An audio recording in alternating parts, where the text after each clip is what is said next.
Big ಬಾಸ್ನಲ್ಲಿ ಒಂದಷ್ಟು ನೆಗೆಟಿವ್ಗಳನ್ನ face ಮಾಡಿದ್ದಾದಮೇಲೆ ಲೈಫಲ್ಲಿ ಏನು ಬೇಕಿದ್ರೂ ಫೇಸ್ ಮಾಡ್ಬೋದು ಅಂತ ಅನಿಸುತ್ತೆ ಅಲ್ಲ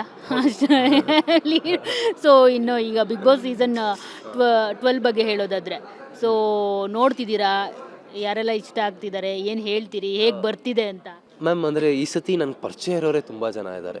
ಅಂದರೆ ಅಭಿಷೇಕ್ ನನ್ನ ತೀರಾ ಕ್ಲೋಸ್ ಫ್ರೆಂಡು, ನನಗೊಂದು 4-5 ವರ್ಷದಿಂದ ಗೊತ್ತು. ಆ್ಯಂಡ್ ಈಗ ರಜತ್ ಹೋಗಿದ್ದಾರೆ, ಚೈತ್ರ ಹೋಗಿದ್ದಾರೆ, ನಾವೆಲ್ಲ ಒಂದು ರಿಯಾಲಿಟಿ ಶೋ ಮಾಡಿದ್ವಿ. ಸೊ ಅವರೆಲ್ಲ ತುಂಬ ಚೆನ್ನಾಗಿ ಪರಿಚಯ ನನಗೆ. ಆ್ಯಂಡ್ ರಾಶಿಕಾ ಇರ್ಬೋದು, ಧನುಷ್ ಇರ್ಬೋದು, ಸ್ಪಂದನ ಇರ್ಬೋದು, ಇವರೆಲ್ಲ ಅಂದರೆ ನನಗೆ ಗೊತ್ತಿರೋರೇ ಒಂದು 6-7 ಜನ ಇದ್ದಾರೆ. ಈವನ್ ಡಾಕ್ ಸತೀಶ್ ಅವರು ನಂಗೆ ಮುಂಚೆ ಪರಿಚಯ ಇದ್ದರು.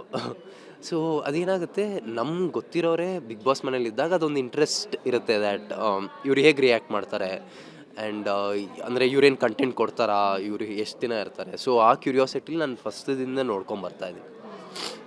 ಯಾರು ಗೆಲ್ಬೋದು ಅಂತ ಅನ್ನಿಸ್ತಿದೆ ನಿಮಗೆ? ಯಾರ ಆಟ ಚೆನ್ನಾಗಿದೆ ಅಂತ ಅನ್ನಿಸ್ತಿದೆ?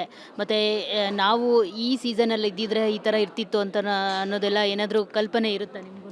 ಮ್ಯಾಮ್ ನನಗೆ ಫಸ್ಟಿನಿಂದ ಅಶ್ವಿನಿ ಗೌಡ ಅವ್ರು ತುಂಬ ಇಷ್ಟ ಆಗ್ತಾ ಇದ್ದಾರೆ. ಬಿಕಾಸ್ ಅವರು ಫಸ್ಟಿನಿಂದ ಡಾಮಿನೆನ್ಸ್ ಮೇಂಟೈನ್ ಮಾಡಿದ್ದಾರೆ ಮನೇಲಿ. ಅಂದರೆ ಟಾಸ್ಕಲ್ಲಿ ಇರ್ಬೋದು, ಯಾರೂ ಬೀಟ್ ಮಾಡೋಕ್ಕಾಗಲ್ಲ. She is very physically strong and ಮಾತಲ್ಲೂ ಅವ್ರನ್ನ ಯಾರೂ ಬೀಟ್ ಮಾಡೋಕ್ಕಾಗಲ್ಲ. ತುಂಬ ಇಷ್ಟ ಆಗ್ತಾ ಇದೆ ಅವ್ರ ಕಂಟೆಂಟ್ ಇರ್ಬೋದು and the way she is handling our self. And ಏನೇ ತಪ್ಪಾದರೂ ಅವ್ರು ತಿದ್ಕೋತಾ ಇದ್ದಾರೆ.